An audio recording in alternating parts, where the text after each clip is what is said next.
বিএনপির স্থায়ী কমিটির সদস্য মির্জা আব্বাস বলেছেন, ভারত পানিকে যুদ্ধাস্ত্র বানিয়েছে। ৫৪টি নদীর পানি বন্ধ করে এটা প্রমাণ করেছে যে তারা শান্তি চায় না।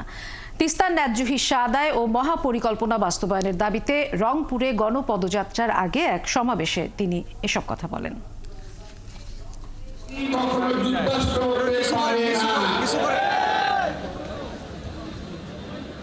একমাত্র সারা বিশ্বে এই ভারত দেখিয়ে দিল পানিকে তারা মারণাস্ত্র হিসেবে ব্যবহার করেছে, পানিকে তারা যুদ্ধাস্ত্র হিসেবে ব্যবহার করেছে। কতটুকু অমানবিক হলে কাজটুকু তারা করতে পারে।